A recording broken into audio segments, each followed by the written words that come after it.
Bismillahirrahmanirrahim. Assalamualaikum warahmatullahi wabarakatuh. Alhamdulillah, wassalatu wassalamu ala rasulillah wa ala alihi wa ashabihi wa mawalah. Asyhadu an la ilaha illallah wa asyhadu anna muhammadar rasulullah. Allahumma salli ala sayyidina Muhammad wa ala alihi wa ashabihi ajma'in, amma ba'du. Alhamdulillah, puji syukur kita haturkan kehadirat Allah Subhanahu wa taala karena pada kesempatan ini kita sudah sampai ke pertemuan kelima ya. Alhamdulillah. Insya Allah 2 pertemuan lagi kita akan mengadakan UTS. Mohon dipersiapkan materi-materi yang sudah kita pelajari dan kita kaji, dipersiapkan dengan baik, dibaca. Pada pertemuan kali ini kita akan membahas tentang sumber konflik dalam keluarga. Apa saja sumber-sumber yang menjadi sebab konflik di dalam keluarga. Oke, lanjut ya. Yang sumber konflik dalam keluarga.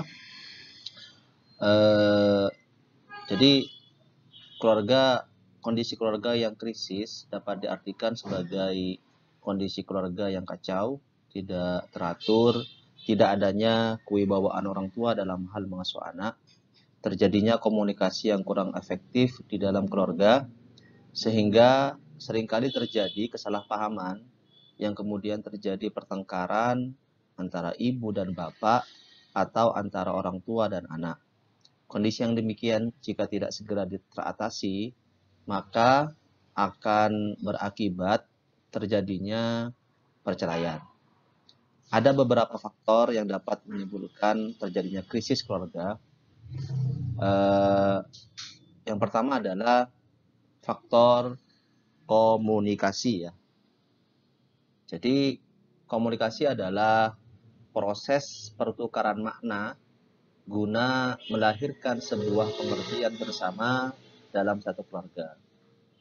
Sebuah komunikasi dapat dikatakan terjadi bila dua belah pihak atau lebih yang terlibat dalam komunikasi mencapai kesepahaman bersama ya. Komunikasi dapat dikatakan sukses bila masing-masing pihak membagi makna yang sama. Dengan komunikasi akan melahirkan pertautan perasaan atau emosi yang kuat di antara mereka yang terlibat.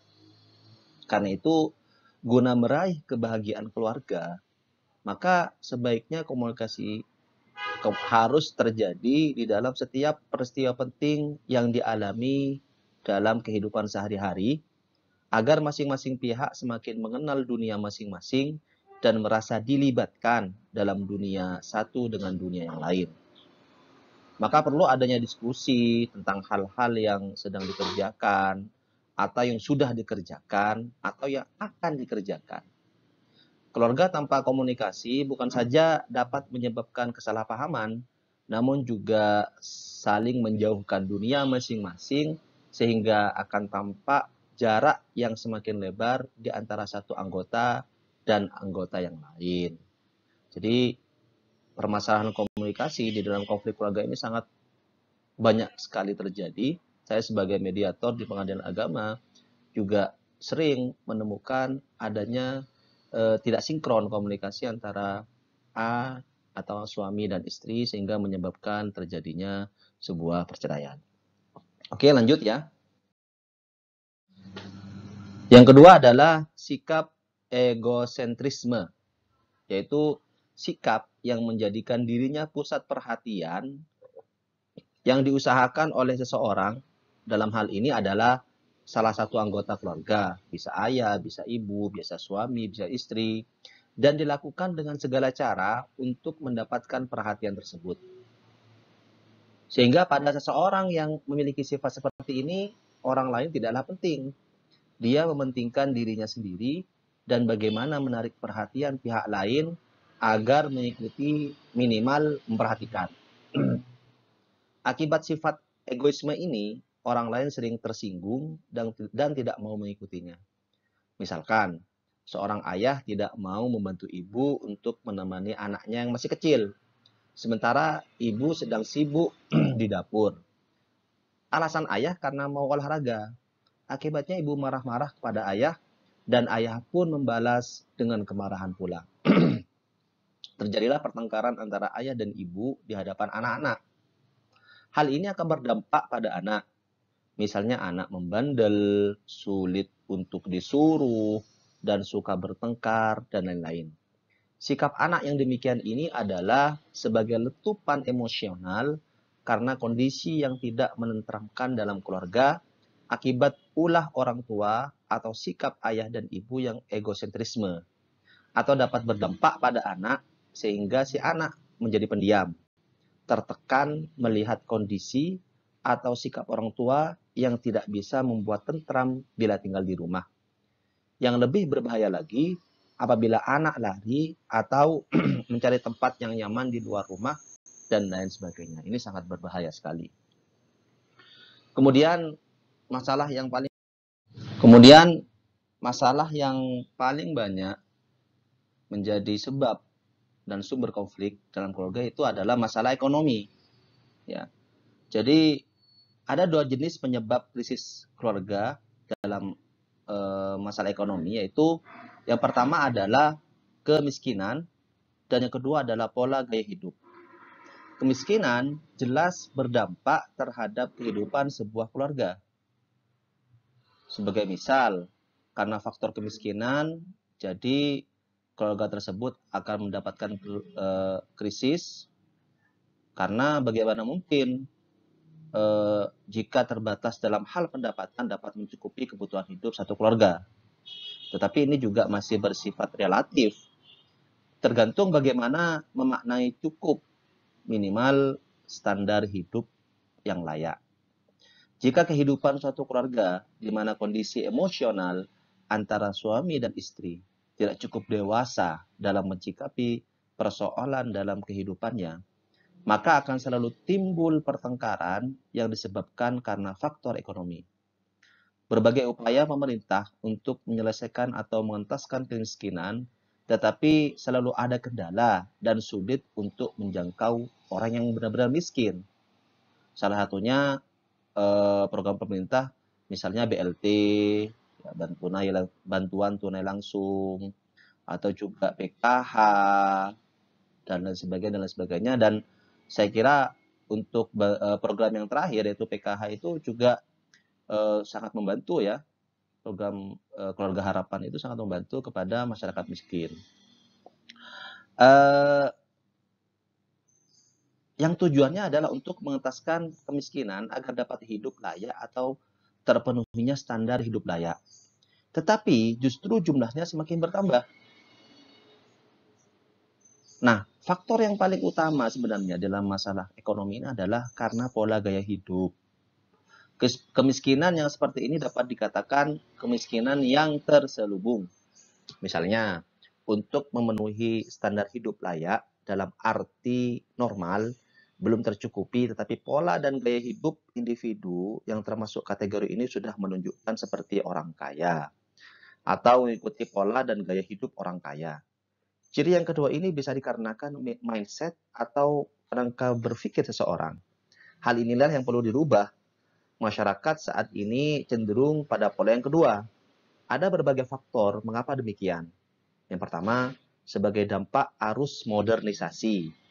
Filosofi yang berkembang adalah hedonisme, di mana setiap manusia memuja pada kesenangan yang bersifat materi, positivistik, dan berjangka pendek. Di sisi lain, jika tidak mengikuti pola yang demikian, akan terisolasi dari lingkungan di mana ia tinggal. Hal inilah yang perlu dirubah. Karena dengan mengikuti pola hidup yang demikian, maka cenderung tidak ada pegangan atau prinsip hidup yang kurang jelas. Sehingga kehidupan suatu keluarga akan mudah terombang-ambing. Seperti sebuah perahu yang berjalan tanpa arah, bagaimana bisa mendayung sampai ke tujuan. Ini masalahnya ya. Jadi bukan hanya kemiskinan, tapi gaya hidup. Ini yang paling banyak. Oke, lanjut. Selanjutnya adalah masalah kesibukan. Nah, ini juga banyak. Kondisi orang tua yang sibuk, baik suami atau istri, dapat menyebabkan terjadinya krisis dalam keluarga, terutama masyarakat perkotaan. Kesibukan adalah ciri yang paling menonjol. Hal ini tentu terkait dengan pencarian materi, yaitu harta dan uang. Falsafah kehidupan sebuah keluarga telah berubah, yaitu time is money and money, yaitu waktu adalah uang dan uang adalah harga diri. Time is money dan uang adalah harga diri. Dan jika sudah kaya adalah suatu keberhasilan yang akhirnya adalah jabatan, padahal ukuran kebahagiaan bukanlah uang sebagai patokan. Justru yang demikian banyak terjadi keluarga yang berusaha dan bekerja keras, tetapi belum juga berhasil seperti yang diharapkan. Justru akan membuat frustrasi atau kecewa atau stres akibat gagal dalam ekonomi suami istri, sehingga dapat berakhir dengan bunuh diri karena depresi. Sebenarnya makna kesuksesan hidup tidaklah semata-mata berorientasi pada materi. Ajaran Islam mempunyai falsafah atau makna sukses dalam hidup. Setidaknya ada 3 ukuran kesuksesan hidup manusia menurut Islam. Pertama, adalah hidup bermanfaat bagi orang lain. Sebagaimana sabda Nabi, khairun nas anfa'uhum linnas. Jika hidup hanya untuk kepentingan diri dan keluarga saja, sedangkan kepentingan masyarakat diabaikan dan masyarakat merasakan ketidakhadirannya di dunia ini, hal ini tidaklah bermanfaat. Maka orang tersebut tidak sukses sama sekali kehidupannya. Sebaliknya, jika seseorang yang sukses dirinya dapat dimanfaatkan oleh orang banyak, berarti hidupnya sukses. Orang banyak sangat membutuhkan kehadirannya karena dengan cara demikian banyak masyarakat yang tertolong, terutama untuk kaum orang-orang yang lemah. Yang kedua, adanya keseimbangan hidup antara dunia dan akhirat. Artinya, kesibukan dunia harus diimbangi dengan kegiatan untuk akhirat, ya, yaitu beribadah kepada Allah Subhanahu wa taala. Dalam Al-Qur'an surat Al-Qasas ayat 77 Allah Subhanahu wa taala berfirman,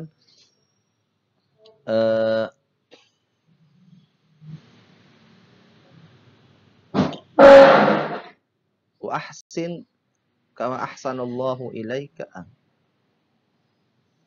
wa ahsin wa bataghi fima ataqallahu ad-daral akhirata wa la tansa nasibaka minad dunya. Dan carilah apa yang telah Allah anugerahkan kepadamu, yaitu kebahagiaan negeri akhirat, tapi kamu jangan lupa kehidupanmu di dunia. Nah, kesibukan di dunia untuk semata memenuhi kebutuhan fisik bukanlah tujuan dari ajaran Islam, melainkan kehidupan masyarakat barat yang materialistik. Mereka beranggapan bahwa dunia ini adalah akhir perjalanan manusia, sehingga harus dipuas-puaskan. Yang ketiga adalah akhir hidup yang baik yang diterima oleh Allah Subhanahu wa taala sebagai akhir yang membahagiakan di akhirat. Banyak orang yang akhir hidupnya adalah su'ul khotimah, naudzubillah min dzalik. Hal ini disebabkan karena di akhir hayatnya banyak berbuat kesalahan kepada Allah Subhanahu wa taala dan juga masyarakat pada umumnya. Contohnya koruptor yang masuk penjara karena perbuatannya yang merugikan negara dan masyarakat banyak. Sudah tua masuk penjara, anak istri menanggung malu, bahkan tetangga pun ikut merasa malu karena perbuatannya. Sebaliknya, masyarakat luas merasa lega karena dalang korupsi telah dipenjara. Sebaliknya, hidup yang baik adalah hidup yang diridhoi oleh Allah Subhanahu wa taala yang akan berakhir dengan kebaikan atau husnul khatimah. Tentang kesibukan orang tua dalam urusan ekonomi sudah menjadi kenyataan yang tidak dapat dipungkiri. Hal ini sah-sah saja bahwa setiap keluarga mengejar kebahagiaan materi. Akan tetapi, bila tidak mampu, jangan kemudian stres dan bertengkar dengan istri atau suami. Berusahalah untuk sabar dan tetap berusaha segiat mungkin, karena kegagalan yang disertai dengan tawakal akan membawa hikmah yang lebih bermakna. Selanjutnya adalah masalah pendidikan, ya. Masalah pendidikan seringkali menjadi pemicu dalam permasalahan keluarga. Seperti misalnya, jika si suami dan istrinya atau istrinya pendidikannya rendah atau lebih rendah, tentu wawasannya juga terbatas. Tidak mengerti tentang lika-liku kehidupan sebuah keluarga, apalagi jika ada persoalan dalam keluarga dan ada turut campur mertua, baik dari pihak suami atau istri, maka persoalannya akan semakin rumit.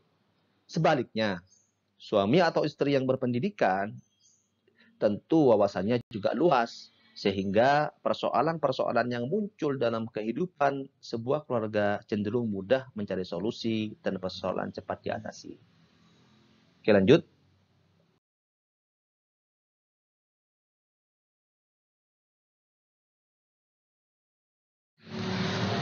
Yang keenam adalah masalah perselingkuhan.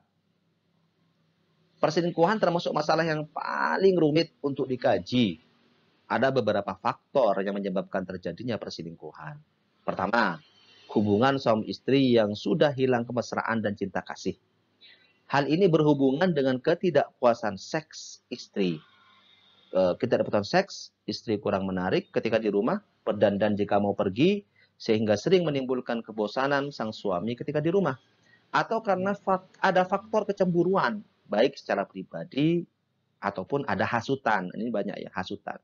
Kedua, tekanan pihak ketiga, seperti orang tua, mertua, dan lain sebagainya, atau anggota keluarga yang lain dalam hal ekonomi. Ketiga, adanya kesibukan masing-masing, baik suami ataupun istri, sehingga rumah bukan tempat yang nyaman untuk tinggal. Oke, lanjut ke sumber konflik yang terakhir. Jauh dari agama. Ini puncaknya ini ya. Jauh dari agama. Jadi sebenarnya Islam mengajarkan kepada manusia untuk berbuat baik dan menjauhi atau melarang berbuat keji atau mungkar. Sebagaimana difirmankan Allah dalam surat Al-Imran ayat 110.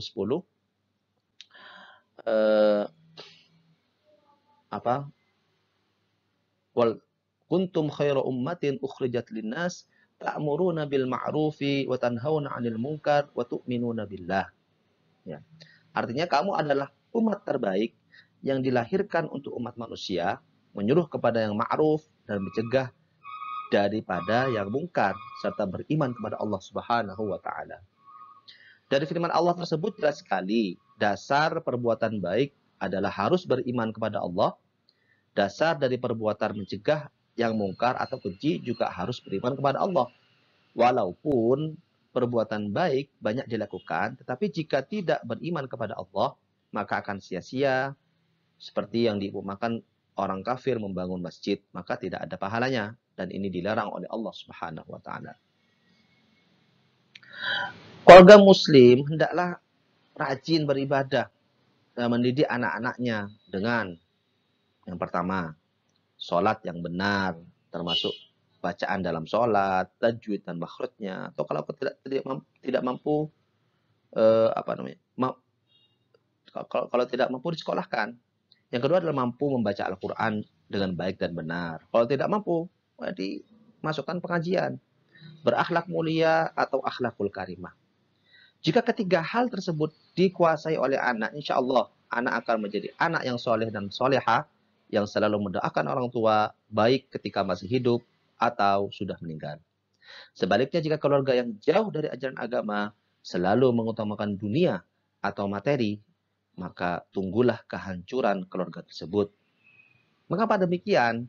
Banyak kejadian di sekitar kita. Jika anak-anak dididik dan diajarkan dengan nilai-nilai yang jauh dari kebenaran agama, maka kelak anak tersebut menjadi pembangkang, melawan kepada orang tua, dan pada akhirnya akan menjadi anak yang durhaka. Na'udzubillah min dzalik. Itulah ya sumber-sumber konflik dalam keluarga. Silahkan diperhatikan dan dipahami dengan baik.